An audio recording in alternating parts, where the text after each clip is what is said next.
you or correct you without you just, cause any harm. So, and that's what it was. Moses was going to basically wherever he saw God, trying to manage all these people, these personalities, and opinions. So basically, you have to establish those that can come in and help you. And as was alluded earlier, the help that can come into you is not always just the leadership. Sometimes it's just you being a member. Because where there's this opening, we talked about it before, there's, you're saying there's 80% of the church is working, but then there's the 20% that's not. So, we want to get the 100% working. And if the 100% can work, and you work, like as we talked about before, you work in your gift, and your calling, we're not competing with anyone else because we got our own gift. We got our own focus here, and it helps us to, it says help is on the way, but I believe when the Lord sends you to a house, you are the answer. It's there. And whether you start off in the background, you want to stay in the background, the pastoring first lady, keep putting the mic in your hand and make you do stuff. That's how I started. The first time he asked me to pray, I was like, this is my last Sunday.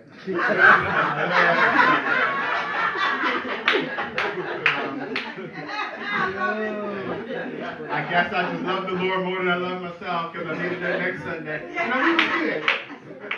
Every year there's a moment where something happens, and I'm like, oh, man.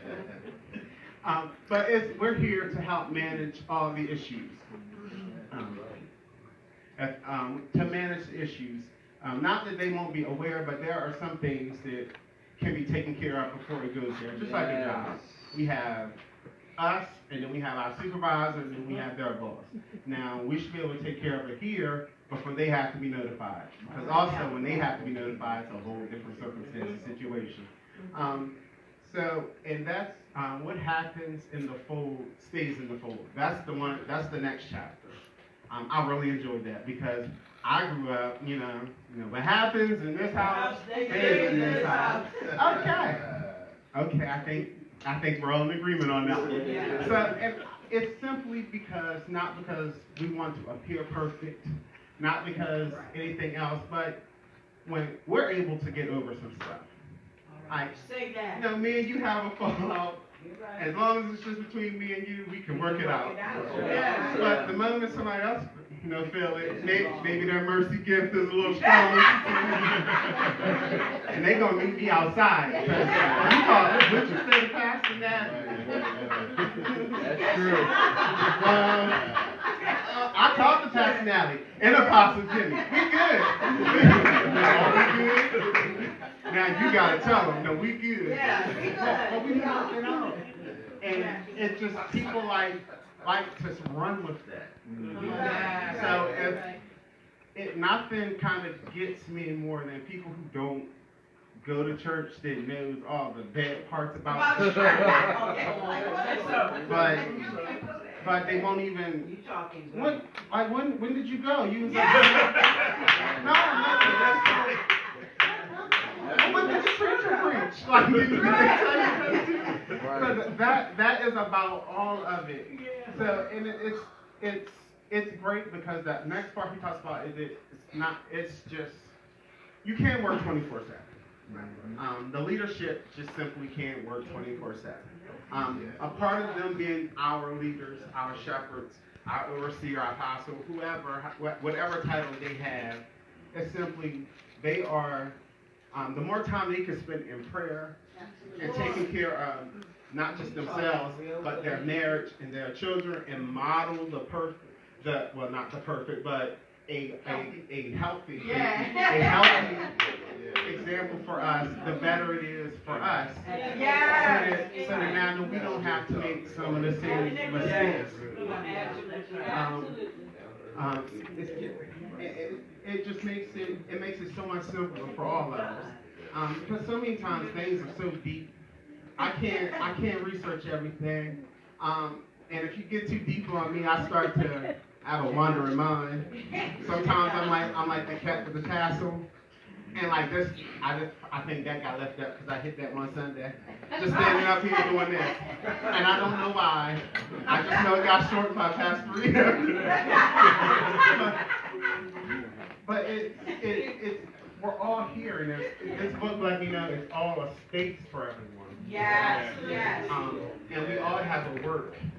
And the thing about what I read when reading the book, I realized that most of the stuff that he talks about is practical. We do it, we're doing it, or we're either doing it the way he has it done, or we're doing it a different way, but it's still the same principle.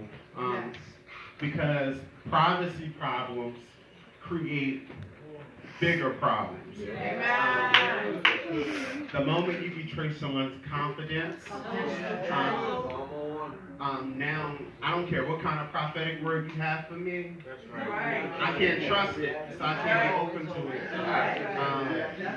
I don't care how anointed you are. Yes, I want, you know, I want my child saved, but I can't trust their heart. You might be more damaged than, because I wanted to pop you in the mouth, and I love the Lord, so I know you are doing. And now I'm conflicted because that's my child, and I got to protect my child, so.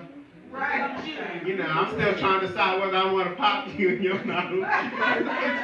It's the emotions that we feel, and they just keep moving. They just keep moving. But if we can keep things, the issues, there's so much good news in the Bible that we can share. Amen. That why you have to share the mess. That's good. That's good. The next chapter is, as you can tell, all the animation stopped, because that was as far as I got in the family. But it was entitled Ministry and Money. Now, I can't really talk about this from a personal standpoint, but from the book, it talked about making sure, because the one part it says good for nothing. You know, we hear that it's such a bad thing, but they were like, you want to make sure that your spouse, you've been called to ministry, make sure that you've had this conversation with your spouse. That's what this is talking about. So that they know, one, what their position is, what the expectation is, the different traps and snares that will come up. Because it still links in the privacy part from the last time, how he talks about it from his standpoint with his wife. He said there were people, some ladies there that would get close to her because they just wanted some information. As long as if they got some information, they were good. If they didn't, then they kind of just left her alone. So now she's either been overwhelmed or she's been rejected. So he talked about that. Then he talked about money matters. You know, it's costly. Especially if you are the leadership and you're planting something.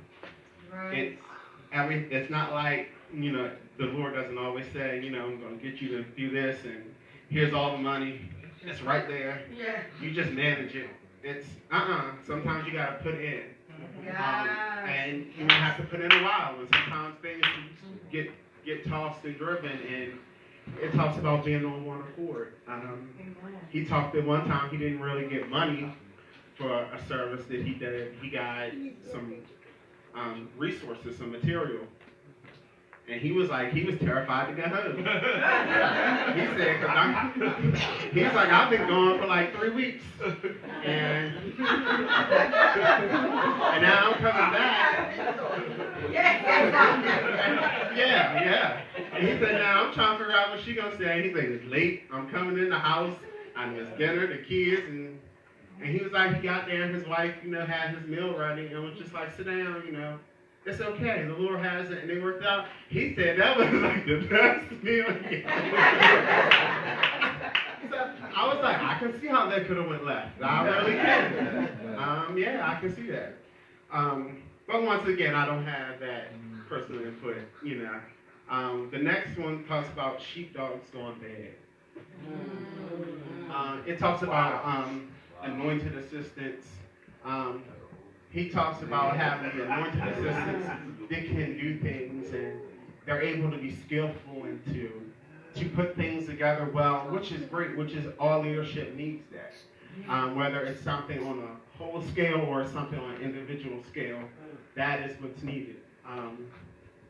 Then there's always the place where trouble starts brewing because the anointed leader, the anointed assistant, doing all of the things, sometimes, they feel like, well, I'm doing this, and I'm doing this. You wouldn't have done this without me, and you couldn't have done this without me. He talks about all that stuff there that starts to rub. It festers. What happens when you kind of step into a position, you have to constantly be aware of yourself. Yeah, that's good. And if there's a checks and balances that we all must have. Checks and balances. Yes. Like, I joke with them all the time because I am not anointed to sing.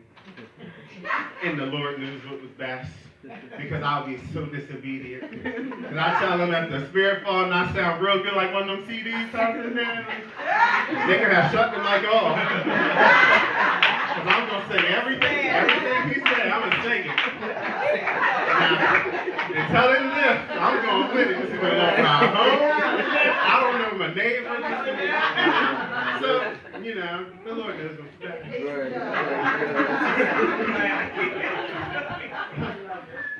But you have to go into all these, into ministry, into everything, knowing that these things will happen. Yes. Everything's not going to always run smooth. Everything's not going to be perfect. It's not always going to be glamorous. It's not going to be all like the anniversaries and things are great. That's great because we've done work all throughout the year. And everyone, you come in and you see everybody dressed up and everything's being presented and everyone's singing and it's high praise and worship. But what happens? Are you able to ride out a Sunday where it's not a high praise Sunday? It's a low attendance Sunday, or I need you on the door, and then I need you to sing, and I need you to go out to the parking lot. So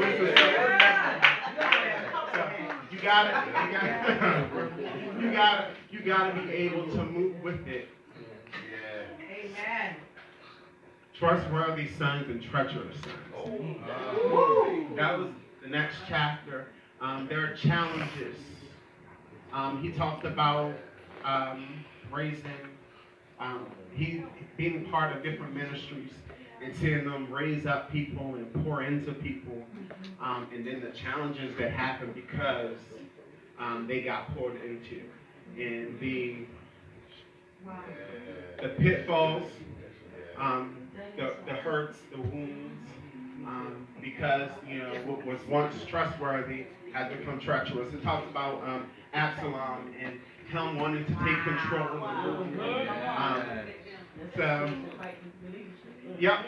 And it caused contention and division because if you're running a space and you're doing it well, you have your own little group and they're helping and they're doing it, but then when you kind of fall off and now you're trying to take over, they kind of just follow you because that's what they're used to doing. They're used to receiving instructions from you versus the pastor because she gave you the information to relay to them. And it talks about all of that. He talks about the benefits of being a trustworthy son. He talked about how he went Smith Wigglesworth. How he spent time with him as a young minister, just listening to him and taking all of his instructions and his guidance, the little nuggets.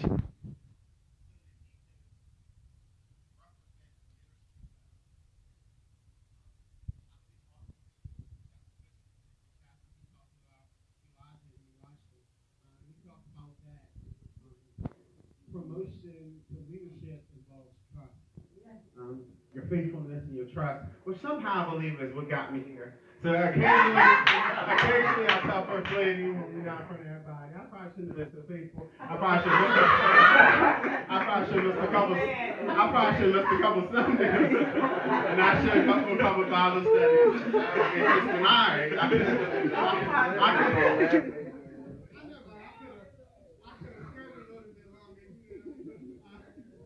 might not really think like you really want to get home with Mike if you're not. So,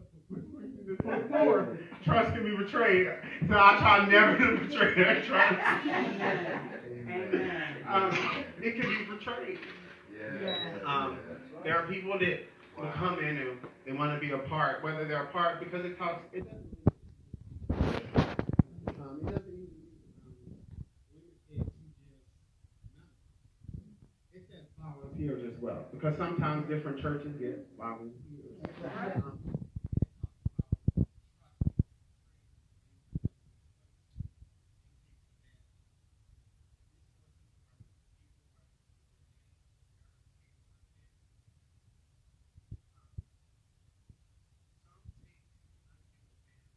Position. There are some sticky finger people who got on the trustee board. There are some people who are on the leadership team. They got on it because they need the name, they need the church name, they need the backing. Because I go to Pastor so-and-so's church, and they use they name drop, things like that. He alluded to all of those different things. Some of the stuff, I was like, what? People do that? And then I was like, I just must not want to be in charge of anything. Because this just seemed crazy to me. And it says it all starts somewhere. And where it starts is where everyone is sitting. It starts right there from the congregation. You're out sitting amongst, listening, hearing the word of God being preached, and watching the man and woman of God serve. That's where it starts. Because I don't want to say it starts at salvation, because it starts beyond that. Because many of us entered into a church, and the first day we walked in, we weren't up front accepting anything. We was just present, and we was watching, and we like being members/volunteers. Because I'm not fully committed, because I don't know if I want to fully commit to this or not. So we were just, it starts there. That's where the trust starts. Success and confession. You must serve before you can lead. This talks about Joshua and Moses. Joshua.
Good name is better than any treasure and greatest of riches.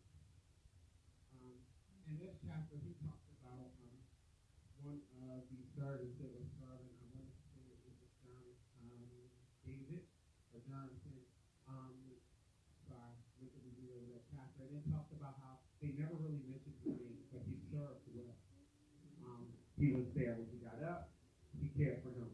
Throughout the day, he cared for them. At night, he cared for them. He was there. He was always on post to do what he needed to do. He said that he learned enough that he did to anticipate in certain areas.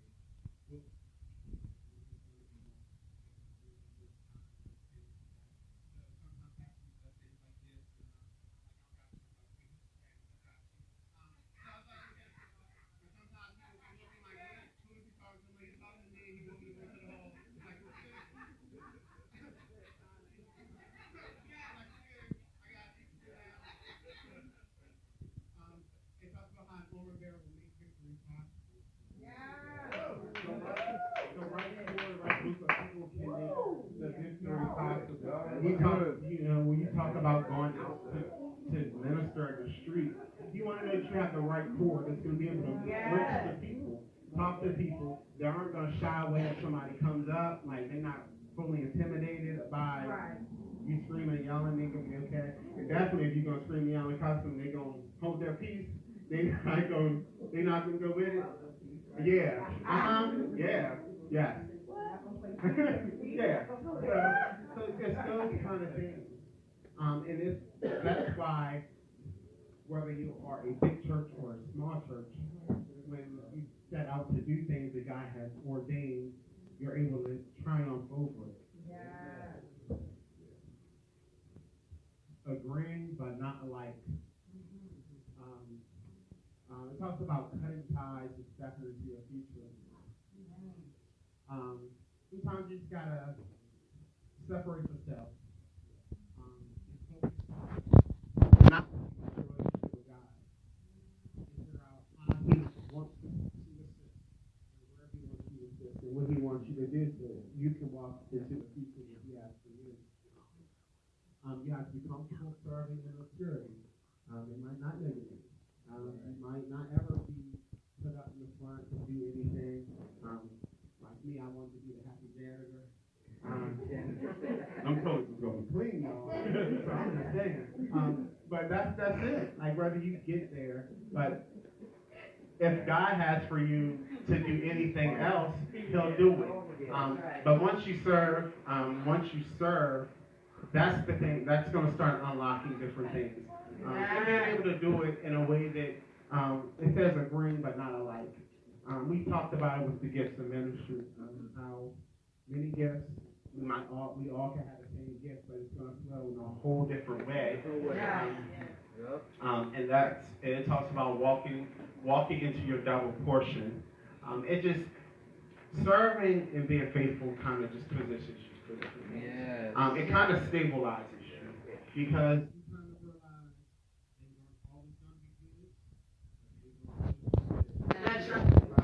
sometimes you might have a multitude of help. Sometimes, you're one or two or three. That's right. It's that thing. You keep reminding yourself that you're doing it all unto God. Single mantle and double. And this talks once again about Elijah and Elisha. And it talks about how they were on their way. On their way.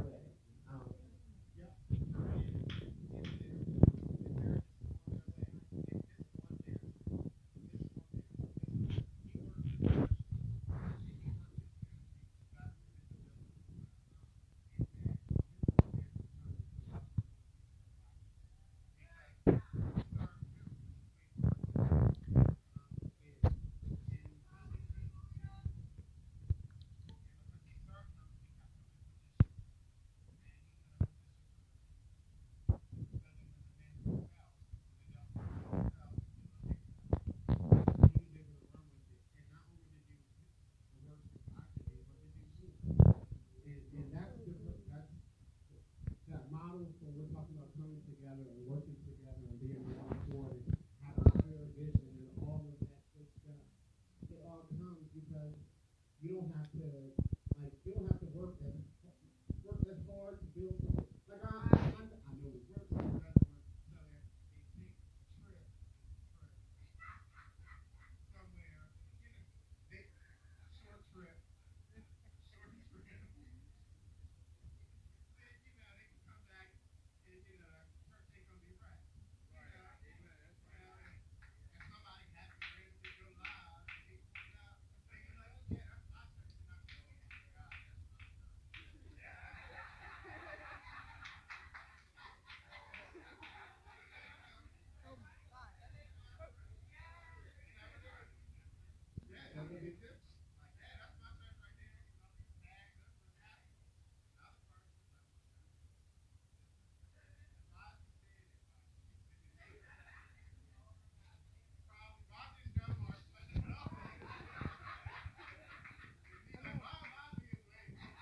Come on. You can't tell people to do something you're not. And you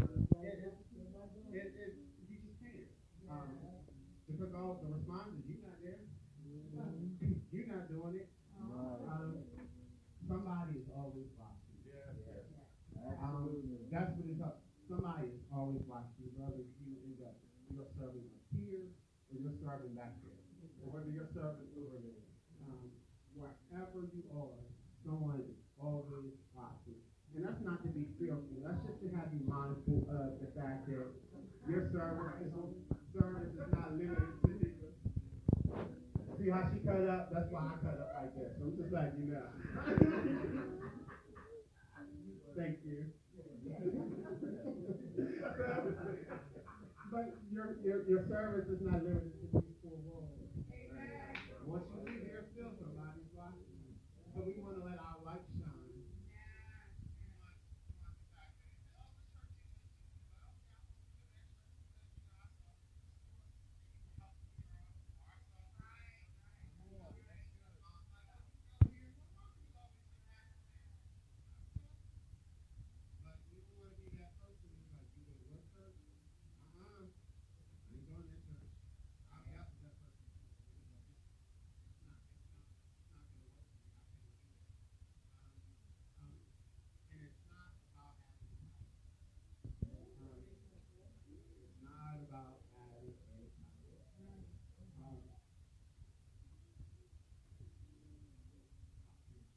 I didn't necessarily want a title.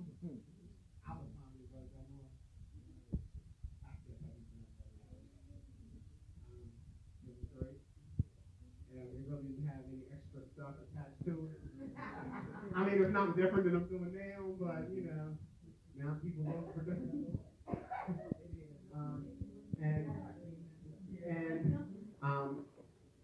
One of the reasons I took it or accepted it, but I didn't kick with the Lord against it because I understood there were some things that He would have me to do in the future that some people would need a title in front of before they would do it or allow me to do it.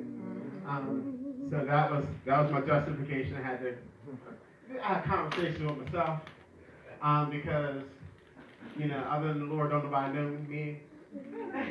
I'm crazy, but me and Him. So I have to kind of look at everything. Okay, why? Why? Are you doing this for you? No, you're definitely not doing this for you. Okay. So I'm like, all right. But it's about forming relationships. Part of being the leadership team is we're able to form more closer relationships than the pastors are. Because we're able and we're free to spend more time with people. Like we have these big events and things like that. It'd be great if they could just have a seat, and talk with their fellow pastors and talk about different things and relax and not have to worry about what's going to happen over here and how this is going to work out. And we're able to care for the people. Pastor, I got instruction Pastor Ray on how to work a hospital visit. How many hospital visits he took me on. He would just call, and I'm like, okay. And we go on hospital visits, so I know the routine. I got an outline. I don't want to say it's a routine, but I got an outline. You're going to go in, you're going to talk to them, we're going to have a conversation, we're going to have scripture, and then we can pray. It depends. And that's why I said outline, because depending on how it goes, either you stay and have a conversation, or that's it. Move on. But someone from the church has came to visit you and talk to you and acknowledge you and let you know we do care. Whether you've been coming for 5 years or 5 minutes. Yes. The shepherd's thing, not your thing. Okay. A good idea or a God idea. All right. Okay.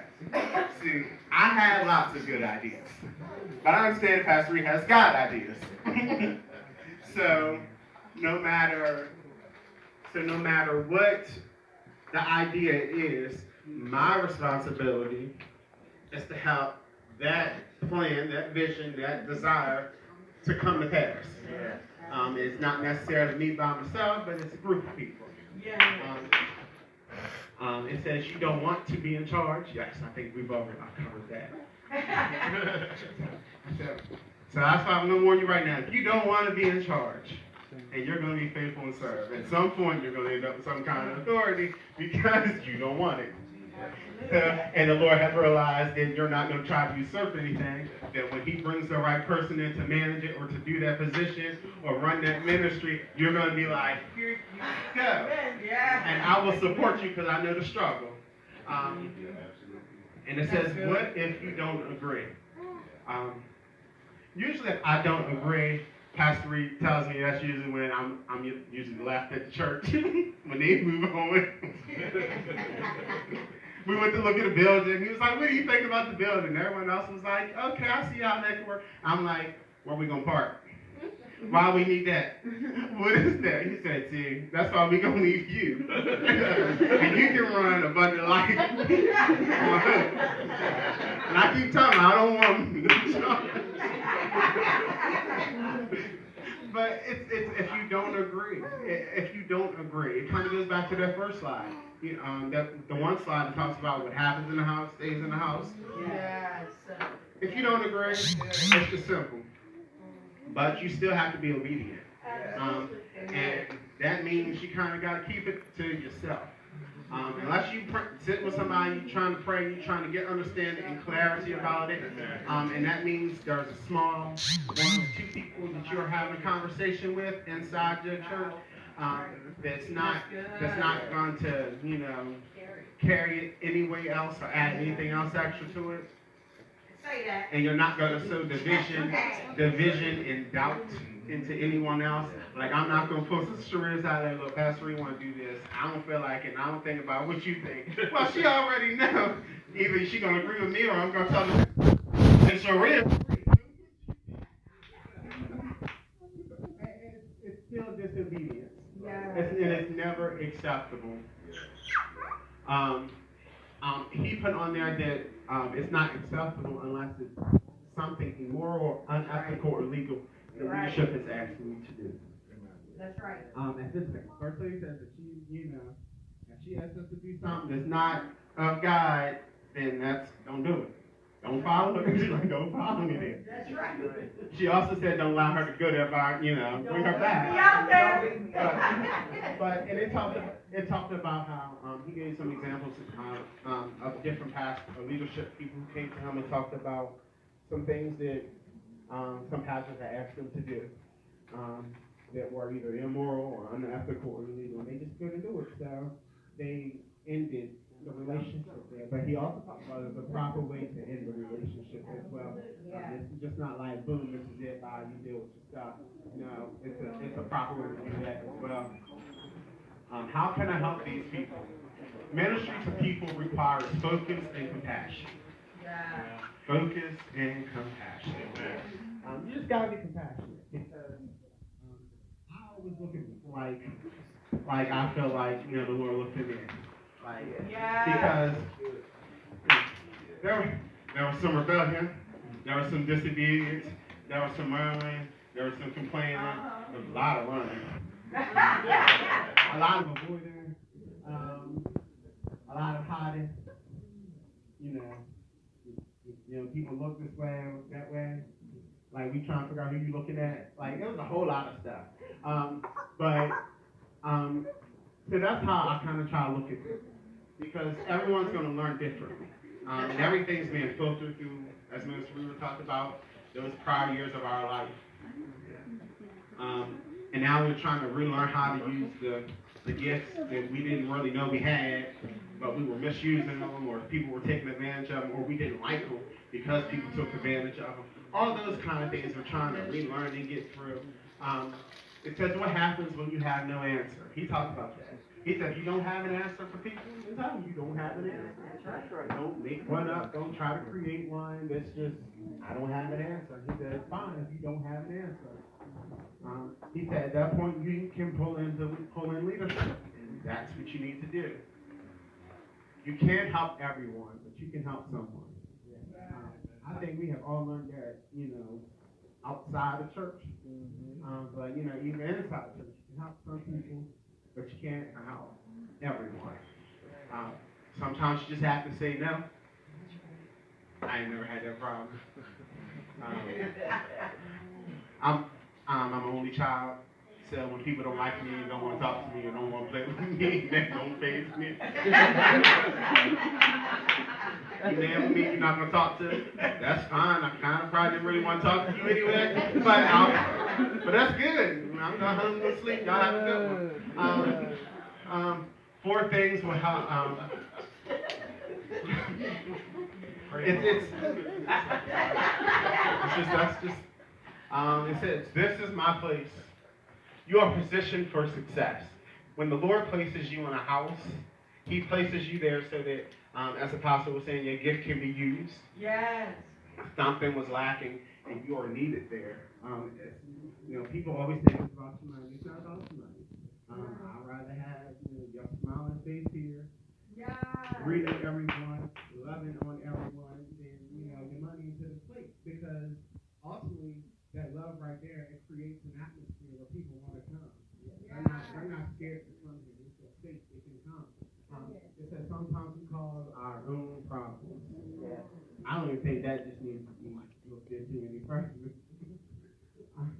And then sometimes other people cause our problems for us. But that really doesn't need to be looked into either. But the part that does need to be looked into is the fact it says, don't be moved. Because sometimes dealing with people and you don't get the right response about the right thing you were presenting, and you're like, okay.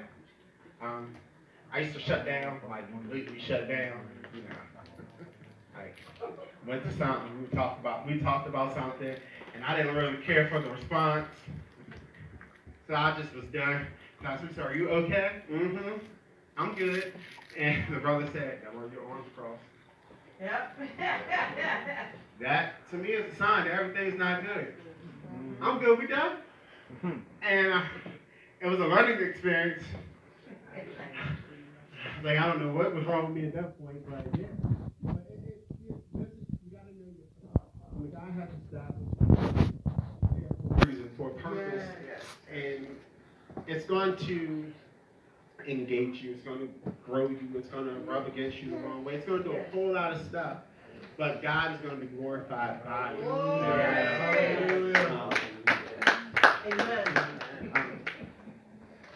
Connection and correction. It's okay to be who you are. Yes. Work your gift the best way that you can, the most genuine, pure way that you can, unto the Lord. As long as you're in line with His will and His word, do it. Know your shepherd's voice. I hear their voices in my head all the time when I want to do certain things. Preferably when I'm trying to do something like cut up the kids. This one here. Are you reaping or are you sowing? Okay. Sometimes I got to relearn that lesson over again because it's just too fun to play with the kids. I'm sorry. But you got to know their voice. You got to know, like, if they're not present, what would they want to be done? What would they say? What would they do? Because, my plan might not be the right plan. It might be effective, but they might not want that. They might want something else. So you don't want to make assumptions. Nonverbal cues are powerful. Yep. Yes, they are. Yep. Cues. Cue. Nonverbal cue. Right there. Failing to listen. Failing to listen, just like a good parent. If you fail to listen, we need to talk. Right. It could result in you losing whatever position you have, or authority you had, or privilege. And that's just it. You failed to listen, not because of control, but because there's a set order in God. I mean, there are some people that don't respond well to control and releasing control, but in most cases, it's just you failed to listen. You failed to be obedient. Entering and leaving. This kind of goes back to one of the other slides where they talked about they were asked to do something they didn't really care to do. And it talks about when you leave things, you should leave things better than you found them. Come on. So in spite of what they said, in spite of whatever your reason for leaving is, be it good, bad, be it right, be it them, be it you. Right. Because let's face it, sometimes who hasn't been, let's just talk about a job. I just up and go because I can't do this, I can find another job. Things like that. But it's just, you want to leave things better than you found them. Right. And when entering things, you want to know what you're getting into. Just want to know what you're getting into. So then you want to keep your departure professional. I don't have to tell you, and you that, Pastor told me to take the money that we raised up, and he wanted to, go buy my first lady a car. Sorry. I can go buy my first lady a car. This is why we gotta pray for her. So don't let her go there. So I don't need to know. Nobody needs to know that. It's just time for me to go. Yeah, that's right. The Lord is leading me to go. That's the thing.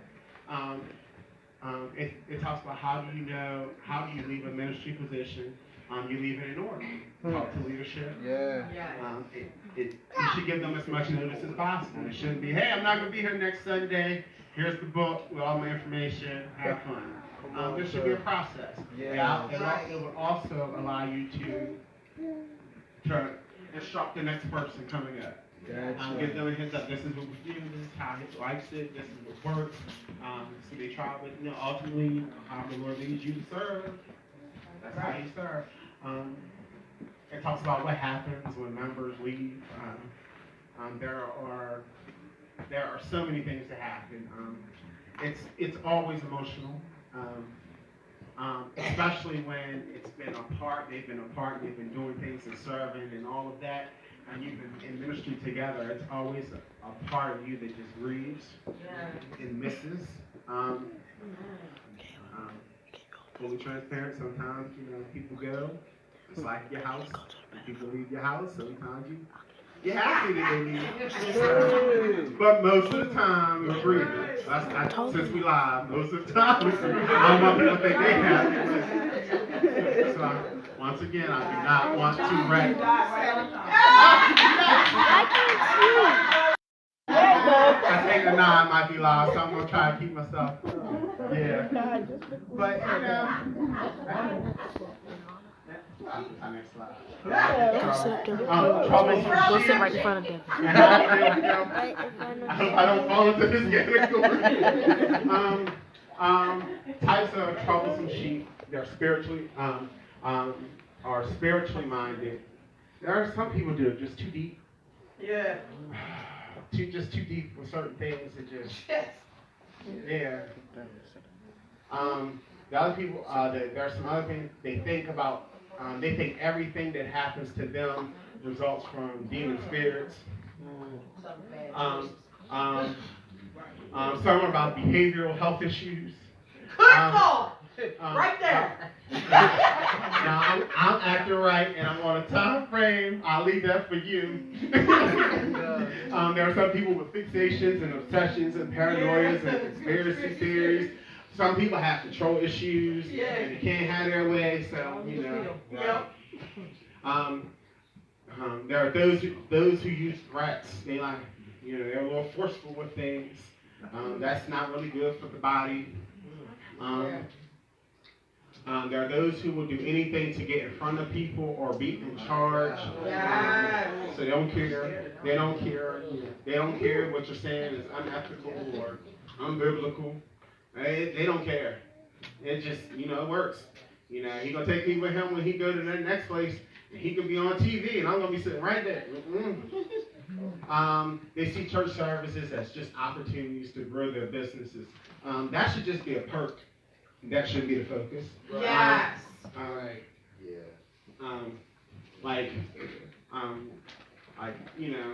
perk of, her being here is, I have fell in love with Humble Hearts, free plug. Humble Hearts, she'll feed me spiritually, then she'll feed me naturally. It's great. Yeah. But that's not her focus. That's right. That's right. So I'm just kind, man. And then there are people who are just involved in sin. And that's right. That's just people who practice. That's what basically that means. They're just practicing. They're really happy with what they're doing. They're just here because they want to feel the presence of the Lord every now and then. But I still want to do what I want to do. Right. So I'm not going to get too close to Him. I ain't trying to get too close. I'm trying to be enough that something happened. I got somewhere I can go. Right. Get some help. But I ain't trying to come out of nothing. I hear you. Talent and character. Character is irreplaceable. Yes. Talent is replaceable. Say that. Yes. Faithfulness is required. Dealing with less talented but faithful helpers. That's one thing he talks about. Sometimes leadership, he talked about there, focuses on the talent. Yes. He can sing heaven down. I say he because we know I can't sing. All right. He can sing heaven down, but there's some other stuff going on that's affecting everything else in the ministry. But I need him here to sing heaven down. He's singing the heaven down because of all the stuff he created, basically. And I'm afraid to get rid of him because people are coming out to hear him sing heaven down. But Jesus, that's but good. all the faithful helpers are just turned off by it. Yes. Yep. And they're faithful unto you, not to him. Loyalty is essential. If you're going to be a sheepdog, that's what she talks about. Us all being sheepdogs. Basically like herders and people are protecting. We're monitoring the flock. If that's what you're going to be, loyalty has to be essential. Because when you're loyal to someone, even when they make mistakes or they fall short, you're still there. That's it. Whether you need to rebuild or whether you just need to restabilize some things. It says watching out for hirelings. Hirelings are just people. They're really not members. They're visitors that come, but they're not really invested. So it says to watch out for that. Wolves among the sheep. It says get to know your sheep. As sheepdogs, you want to know the people. That's right. So that you can be aware of the predators who spread false doctrine, who try to sow seeds of doubt and fear and confusion, who try to destroy unity, and who stir up different things in different areas. The things about when you have those relationships, you can be aware of all of that. Oh, I didn't know that was happening. I just thought it was a one-time incident. Oh no. And it's like, okay, now we know we need to be in prayer about this area. Not this person, but this area. How to tell if a sheep has been torn. He talked, and that's just about the wounds of the flocks. When people change, because you had that interaction with them, we're able to see when something's not right. I'm not trying to peep out your sin and your shortcomings and your fallings, but something is off. Yes. What's going on? You realize, okay. And then once you realize that, and you speak with leadership and you allow them to get with the wolf. It talks about coyotes, which is just like wolves, basically. Dangerous things. Like, they just look good. Some things look good, but they're just not. Some common elements of the sheepdog. Recovering from mistakes. You have to be able to recover from mistakes. That's right. And loyalty and love will help you do that. Whether it's the mistakes of leadership or the mistakes of yourself or even the people that you have given authority over. That's right. We talked about avoiding comparisons earlier. This talks about being close but not familiar. Yes. There's a way to to engage and be present with people and talk to them, but not allow it to cross the line or even appear to cross the line. Yeah. The man of God talked about that earlier about hugging, Yeah. Right now, I personally don't call or text anyone other than our first lady. At night, you got a husband. My name ain't popping up on your phone at night. I just don't want no issues. I don't care if you read the title. I don't care if you read the text. Right. I don't even want no record that'll call you that kind of night. I'll talk to you when the sun is out and the broad daylight. I got enough issues. I don't need them issues. We're to work. You're not worrying. That's right. It's just a distance race. We don't have to. It's not like an all-for-one sprint. You don't have to go all out. And it's just distance. You might run one day, and you might have to jog the next. Just don't stop. You gotta take care of yourself. And that's not just us as sheepdog, but also to the leadership.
You gonna make a requirement?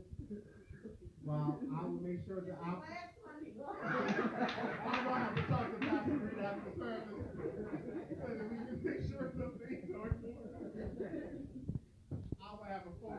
people who actually like to open up the church. You know, the two different things. I can tell you how to do it. I'll even very detailed. But it's just it.